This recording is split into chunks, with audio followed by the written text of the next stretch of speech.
Hello everyone, this is Shweta Panchal. Welcome to Edwiz academy. और यहाँ पर आज हम डिस्कस करने वाले हैं DSSB TGT सोशल साइंस का सिलेबस, कंप्लीट सिलेबस, जिसमें कि हम पेपर 1 एंड 2 दोनों डिस्कस करेंगे एंड इसका पैटर्न देखेंगे। ठीक है, 2024 में आपका क्या पैटर्न है वो इस पे एक बार देख लेते हैं हम। तो यहाँ पर वही चीज आपको ध्यान रखनी है। आपका सबसे पहली बात आती है कितने क्वेश्चंस हैं। तो आपके 200 क्वेश्चंस होंगे और 200 ही आपके क्या होंगे, मार्क्स होंगे, है ना। सेकंड क्वेश्चन आता है आपका कि क्या नेगेटिव मार्किंग होगी। तो नेगेटिव मार्किंग बिल्कुल है। 0.25 जो मार्क्स है वो आपके डिडक्ट कर दिए जाएंगे हर एक गलत आंसर में से, है ना। मतलब तो फिर ऐसे कर करके आपके आंसर गलत होंगे तो 2-3 नंबर आपके कट जाएंगे। इसलिए कोशिश करनी है कि मैक्सिमम आपके अटेम्प्ट्स रहने चाहिए ऐसे आंसर्स के जो कि बिल्कुल करेक्ट हो, है ना। 2 आवर्स का जो आपका एग्जाम रहने वाला है, ये मतलब आपको 2 घंटे मिलेंगे एग्जाम कर मतलब आंसर्स देने के लिए, और आपको अच्छे से एग्जाम पैटर्न वगैरह सारी चीज अच्छे से देख लेनी है। तो चलिए स्टार्ट कर लेते हैं अपनी क्लास। और आप ध्यान रखिए 21 से आपकी प्रीवियस ईयर क्वेश्चन की जो सीरीज है वो स्टार्ट होने वाली है। तो आप ध्यान रखिए, इसमें आपके जितने भी TGT SST के क्वेश्चंस हैं किसी भी एग्जाम से रिलेटेड और बिल्कुल NCERT बेस्ड, वो यहाँ पर आपको कराए जाएंगे। ठीक है, तो बने रहिए एडविज एकेडमी के साथ और चैनल को सब्सक्राइब अभी से ही कर लीजिए। पार्ट ए जो है यहाँ पर हम क्या देखेंगे, पहले इसको इरेज कर लेते हैं एक बार। यस, ठीक है, चलिए। तो यहाँ पर हम डिस्कस करने वाले हैं पार्ट 1 जो कि आपका जर्नल अवेयरनेस। आप सभी को पता है पार्ट जो ए है उसमें आपके 1, 2, 3, 4, 5 ये 5 पार्ट्स में डिवाइडेड है। और इसमें आपके पांचों पार्ट में जर्नल अवेयरनेस है जिसमें आपके 20 ही क्वेश्चंस होंगे और 20 ही इसके मार्क्स होंगे।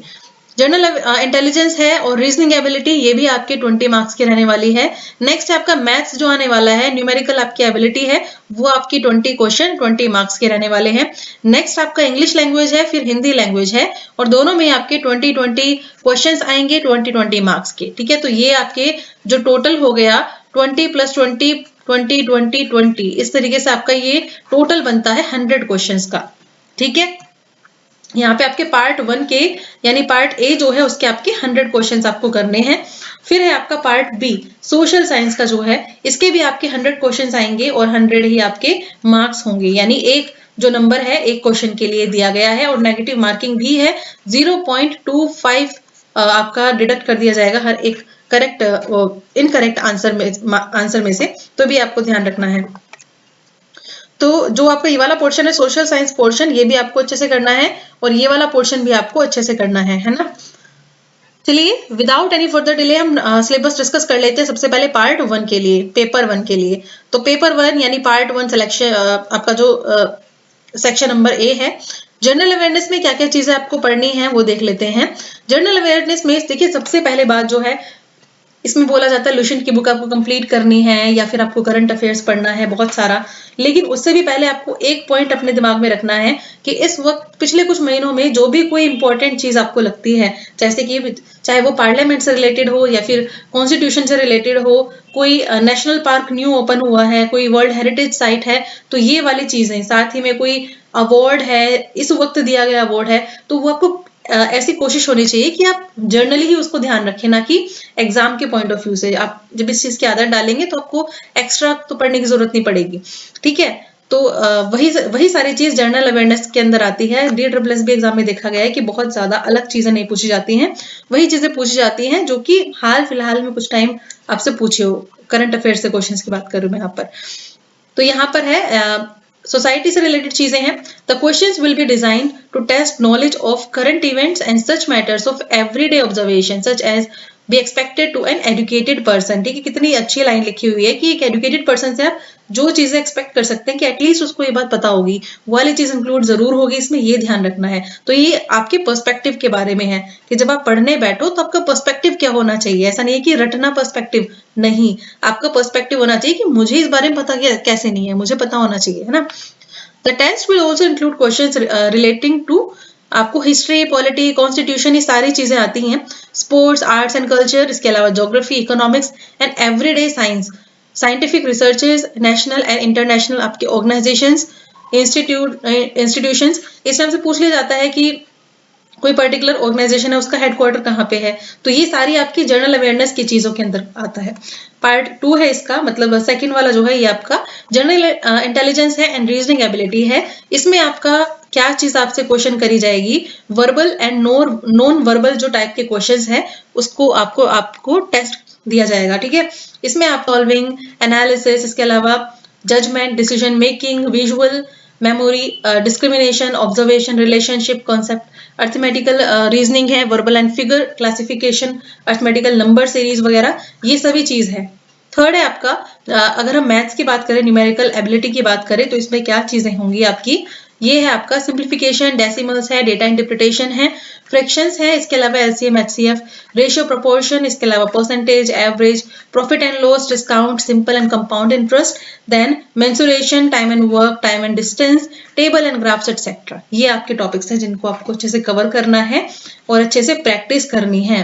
नेक्स्ट आपका हिंदी और इंग्लिश लैंग्वेज के लिए सेम ही सिचुएशन देखेंगे आप, दोनों में ही आपको किस चीज को का टेस्ट देना है। कॉम्प्रीहेंशन आपको एक बार अच्छे से पढ़ लेना है, चाहे वो हिंदी लैंग्वेज में हो चाहे वो इंग्लिश लैंग्वेज में हो। ठीक है, और इसके क्वेश्चंस के लिए आपको vocabulary, grammar, sentence structure, synonyms, antonyms, correct usage, इसका करेक्ट यूज कैसे करना है, ये सारी चीजें इसके अंदर कवर होंगी। इडियम्स, फ्रेजेस भी इसके अंदर पूछ लिए जाते हैं, तो इस तरीके से पूरा ग्रामर पार्ट जो है वो आ ही रहा है। इसमें आपको मोस्टली क्या करना है, इसमें भी आपको प्रैक्टिस करने हैं क्वेश्चंस की। पहले आप अपना कंटेंट एक बार क्लियर कर लेंगे, अपना जो आपका थियोरी पार्ट है वो क्लियर कर लेंगे, उसके बाद ज्यादा से ज्यादा आपको प्रैक्टिस लगानी है, प्रैक्टिस टेस्ट क्लियर करने हैं। नेक्स्ट सेकंड जो पार्ट है उसकी तरफ बढ़ चलते हैं। ये पार्ट क्या कहता है, DSSS सोशल साइंस के लिए, टीजीटी के लिए, इसमें हिस्ट्री, आपका सिविक्स, इकोनॉमिक्स और आपका ज्योग्राफी आएगा, है ना। और अगर इसके लेवल की हम बात करें कि लेवल क्या रहने वाला है, तो बच्चे सुनिए, यहाँ पर आपका लेवल रहने वाला है 9th class, 10th class, 11th and 12th class. अब आप बोलेंगे कि 12th की सारी बुक पढ़नी है हमें, नहीं, ऐसा नहीं है। आप जाएंगे सबसे पहले अपने टॉपिक्स के ऊपर। अगर आप प्रीवियस ईयर क्वेश्चन पेपर्स उठा के देखेंगे तो आप समझ पाएंगे कि काफी ज्यादा चेंज आ गया है क्वेश्चन पेपर के पैटर्न में। पहले स्ट्रेट क्वेश्चन बहुत ज्यादा पूछे जाते थे और एनसीईआरटी के अंदर से ही पूछे जाते थे, लेकिन आजकल क्या देखा जा रहा है कि क्वेश्चन स्ट्रेट ही है, लेकिन एनसीईआरटी का जो लेवल है वो तो आपको कवर 100% करना ही पड़ेगा, लेकिन उससे ऊपर का जो लेवल है, सपोज आप लुई 16 के बारे में पढ़ रहे हैं, फिर फ्रेंच रेवोल्यूशन, रशियन रेवोल्यूशन पढ़ रहे हैं, तो आप एनसीईआरटी तक सीमित नहीं रह सकते। अब थोड़ा सा उससे, अगर लुई 16 है तो उससे उसकी थोड़ी सी हिस्ट्री पता कर लेंगे, रशियन रेवोल्यूशन है तो जो एनसीईआरटी में दिया है इट्स परफेक्ट, लेकिन थोड़ा सा आप डीपली उसके बारे में और एक्स्ट्रा अगर पढ़ लेंगे तो चांसेस ये रहेंगे कि अगर एक्स्ट्रा पूछ लिया जाए तो मुझे आता है ना, तो आप समझ गए होंगे। तो टॉपिक्स आपको इस तरीके से पढ़ने हैं। बाकी मैं सबसे पहले हिस्ट्री की बात करूंगी। कंटेम्प्रेरी वर्ल्ड है आपका, जिसमें कि आपका औद्योगिक क्रांति हुआ, इंडस्ट्रियल रेवोल्यूशन, इकोनॉमिक डिप्रेशन, ये जो आपका टॉपिक है, आर्थिक मंदी, ये वाला टॉपिक आपको कवर करना है। Labour and pheasant class issues, जो आपके मजदूर और किसानों के जो इश्यूज हैं वो वाला आपका चैप्टर होगा, ये कवर करेगा। Growth of industries in India in the 20th century, ये भी है। फीचर्स ऑफ कॉलोनियल सोसाइटी, औपनिवेशिक भारत जो है उसमें क्या क्या चीजें आपको देखने को मिली। नेक्स्ट है आपका फ्रेंच रेवोल्यूशन, इसके कॉजेज, इम्पैक्ट, कॉन्सिक्वेंसेज, परिणाम क्या रहे। इसके अलावा रिवोल्ट ऑफ 1857 से रिलेटेड क्वेश्चन भी पूछे गए थे लास्ट ईयर। फ्रीडम स्ट्रगल में 1885 से लेकर 1947 तक आपको कवर करना है, चाहे ये किसी भी क्लास में आपको मिले, या तो आपको ये 8th क्लास की हिस्ट्री में मिले, या फिर ये आपको 10th क्लास की हिस्ट्री में मिले, या फिर ये आपको 11th क्लास की हिस्ट्री में मिले, कहीं भी मिले, 12th में मिले, किसी भी जगह पे मिले, आपको इस टॉपिक को अच्छे से कवर करना है। ठीक है, और मैक्सिमम अपना जो क्लास का लेवल है वो आपको मैक्सिमम रखना है, मतलब ये समझिए हाईएस्ट लेवल, अगर मैं कहूँ तो हाईएस्ट लेवल आपको देखना है।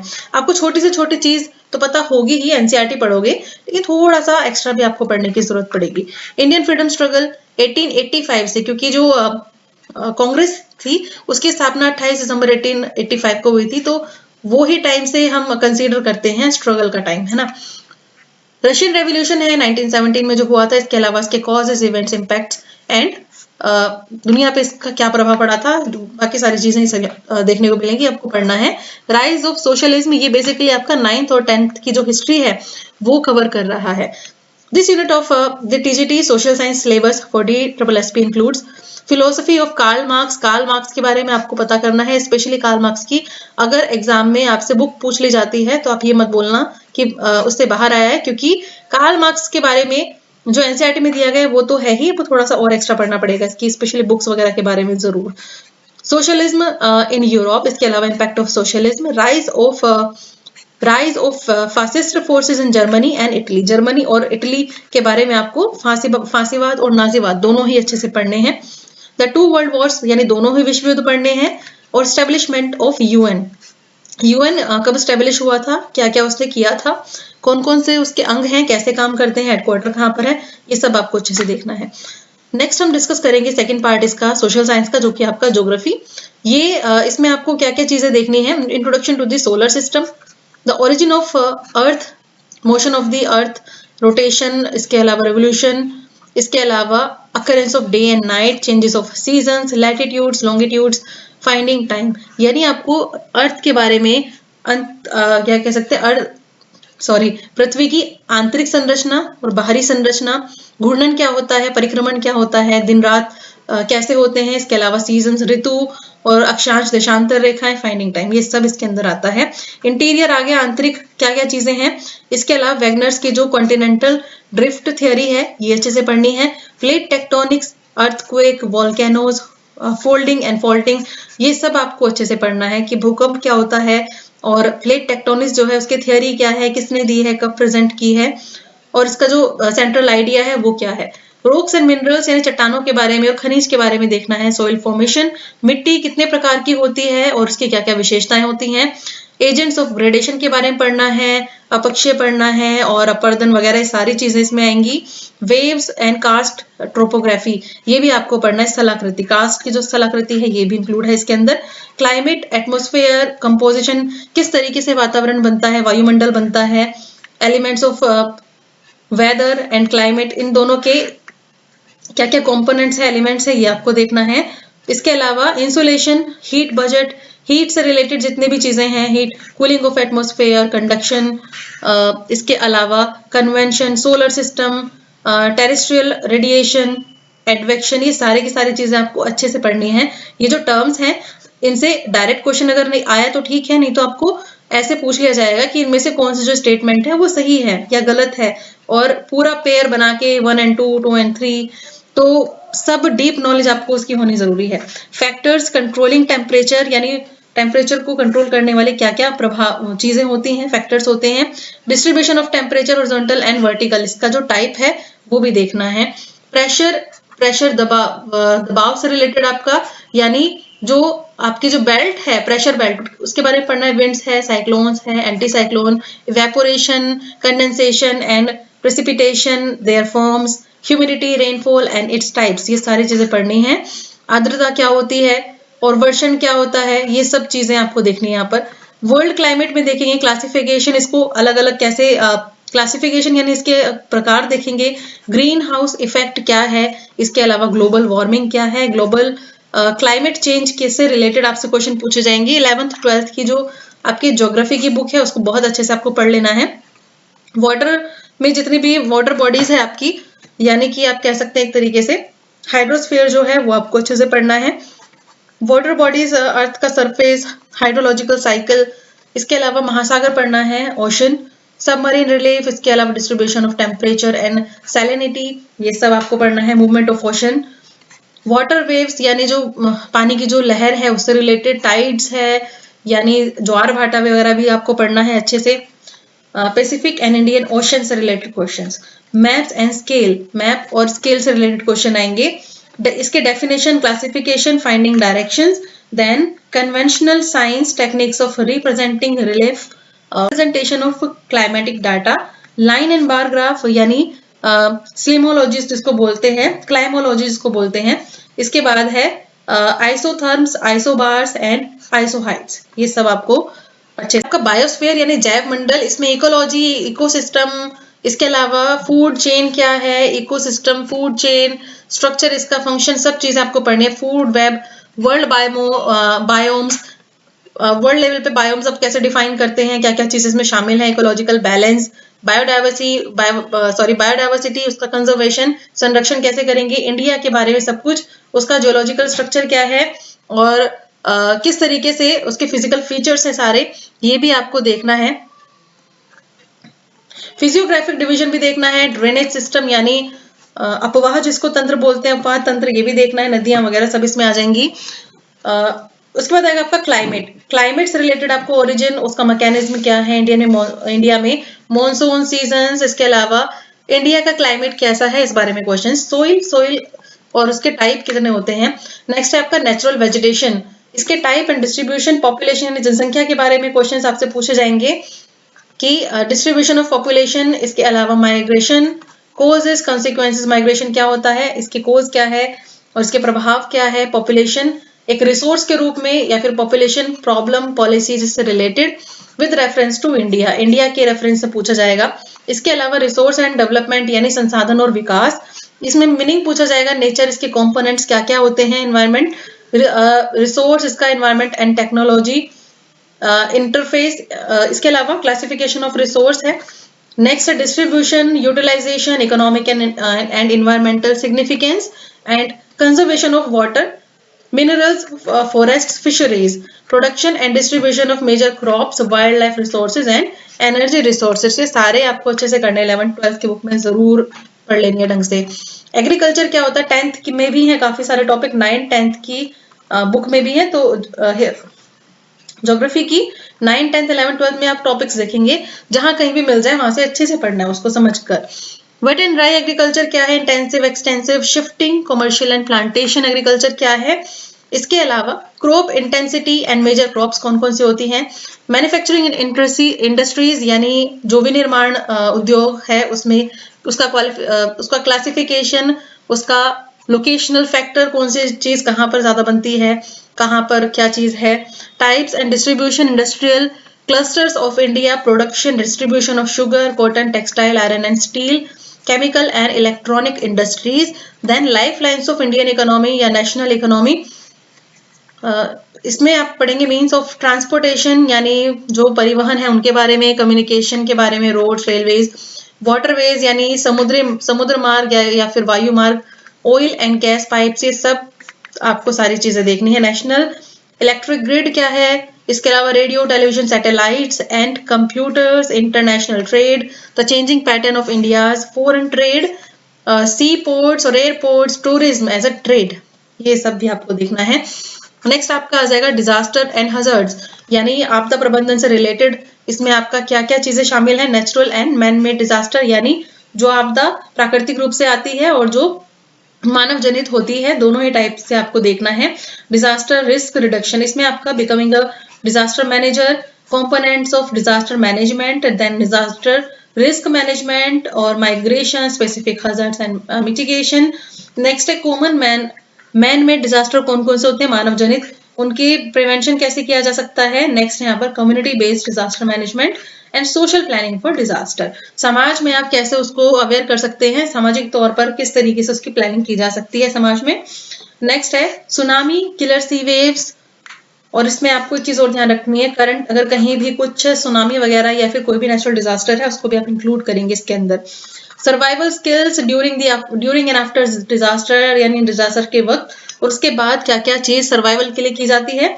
Alternative communication system, safe construction practices and planning ahead, components of production, इसमें आपका क्या होगा, आपकी जो 9th-10th की इकोनॉमिक्स की बुक है वो है इससे रिलेटेड। साथ ही में आप जैसे कि सपोज आप प्रोडक्शन पढ़ रहे हैं तो प्रोडक्शन में आप क्या करेंगे, सिर्फ इकोनॉमिक्स की 9th-10th की बुक तो आप पढ़ेंगे ही, उससे रिलेटेड आपको थोड़ा एक्स्ट्रा भी पढ़ना पड़ेगा क्योंकि इकोनॉमिक्स में थोड़े से क्वेश्चंस का लेवल ज्यादा बढ़ाकर पूछा जाता है।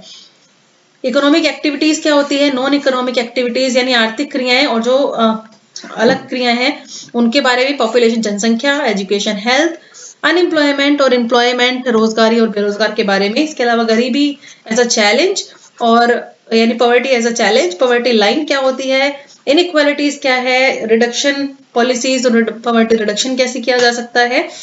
इसमें फूड सिक्योरिटी की बात होगी, फूड सिक्योरिटी यानी खाद्य सुरक्षा, green revolution, buffer stock, issue price, support price, role of cooperative societies और फूड सिक्योरिटी क्या होती है। देन है growth and development and structural development क्या होता है, इसमें ग्रोथ एंड डिस्ट्रीब्यूशन बताएंगे क्या होता है, sustainable agriculture growth and structural changes, population के बारे में, ह्यूमन रिसोर्स के बारे में, ह्यूमन रिसोर्स डेवलपमेंट यानी मानव विकास, मानव संसाधन विकास। देन परचेजिंग पावर पैरिटी यानी पीपीपी के बारे में क्वेश्चंस आ सकते हैं। Main features of Indian economy at the time of independence, यानी आपको इसके अंदर आपका 5 ईयर प्लान भी आएगा, ये भी ध्यान रखना है अच्छे से। और सपोज आप 5 ईयर प्लान पढ़ रहे हैं और आपकी बुक में सिर्फ एक पैराग्राफ में वो खत्म कर दिया गया है, तो this is not enough for your DEET exam. आपको क्या करना है, आपको वो 5 ईयर प्लान में जितना पढ़ा है वो भी पढ़ना है, साथ ही में 5 ईयर प्लान में सारी ही प्लानिंग्स के बारे में आपको कुछ एक चीजें जो है वो नोट डाउन करके रख लेनी है, पूछा जा सकता है। इकोनॉमिक डेवलपमेंट, देन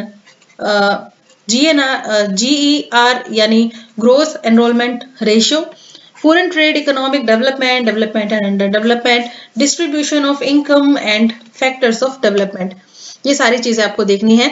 सेक्टर्स देखने हैं, क्षेत्र या फिर क्षेत्र कह सकते हैं इकोनॉमिक के, यानी आर्थिक क्रियाएं जिसमें आपसे पूछा जा सकता है, जिसमें आपका सेक्टर्स पूछा जा सकता है, जिसमें कि आपका प्राइमरी सेक्टर होता है, सेकेंडरी सेक्टर के अंदर कौन कौन से उद्योग आते हैं, या फिर कृषि जो है वो कौन से सेक्टर में आता है, इस तरह के questions. Public private sector, small and large industry performance of public sector, privatisation क्या होता है, and employment growth in the industrial sector, ये सब आपको पढ़ना अच्छे से। मनी एंड क्रेडिट यानी आपका ये होगा मुद्रा और साख। DEET एग्जाम के लिए इसमें और क्या चीज ऐड कर दी गई है, इंडियन मॉनेटरी सिस्टम, ये आपको टर्म अच्छे से पता होनी चाहिए, इससे रिलेटेड जो भी हिस्ट्री में चीजें हुई हैं वो भी पता होनी चाहिए, कोई पॉलिसी है वो भी। फंक्शन ऑफ मनी, उसके अलावा इसके अंदर काफी सारी चीजें होंगी। बैंक में आपको पता चलेगा सेंट्रल बैंक फंक्शन। यहाँ पे का बात आपको बता दूं, क्वेश्चंस आपके इस तरीके से भी पूछे गए थे कि ये पर्टिकुलर जो बैंक है ये कौन से टाइप का बैंक है। अब आपको सिर्फ थियरी में तो ये पढ़ाया गया है कि बैंक क्या होता है, लेकिन यहाँ से आपसे क्वेश्चन पूछा गया था कि ये जो, यहाँ तक कि ये भी पूछा जा सकता है कि ये जो टैग लाइन है ये कौन से वाले बैंक की है, जबकि आपको तो पढ़ाया नहीं गया। तो बैंक अगर आप पढ़ रहे हो तो थोड़ा सा और अच्छे से पढ़ो, है ना, तो उसका थोड़ा सा जो लेवल है हाई करके पढ़ोगे तो आपको बिल्कुल सेटिस्फेक्शन रहेगा कि हाँ मैंने काफी अच्छे से पढ़ लिया है अपना सिलेबस, डोमेन सब्जेक्ट जो है। तो सेंट्रल बैंक फंक्शंस क्या होते हैं, कमर्शियल बैंक क्या होते हैं, सेल्फ हेल्प ग्रुप SHGs क्या होता है, डेप्ट जो है ट्रैप क्या होता है, demand of money, supply of money, financial market, ये चिंता करने की बिल्कुल भी बात नहीं है। जो मैं आपकी प्रीवियस ईयर क्वेश्चंस की सीरीज है वो चलाऊंगी यहाँ पर, कोई भी दिक्कत वाली बात नहीं है, अपना पढ़ते रहिए, साथ के साथ प्रैक्टिस भी आपकी चलती रहेगी। फिर आपका मॉनेटरी सिस्टम भी है इंडिया का। सिविक्स में आपका ये सारा 9th और 10th की जो बुक्स हैं आपका पूरा का पूरा सिलेबस कवर कर लेंगी, बट सेम चीज ध्यान रखनी है, पावर शेयरिंग पढ़ रहे हैं, फेडरलिज्म पढ़ रहे हैं यानी संघवाद, इसके अलावा पावर शेयरिंग यानी सत्ता का बंटवारा, ये आपका चैप्टर है, इसमें नेपाल और श्रीलंका की कहानी बताई गई आपको।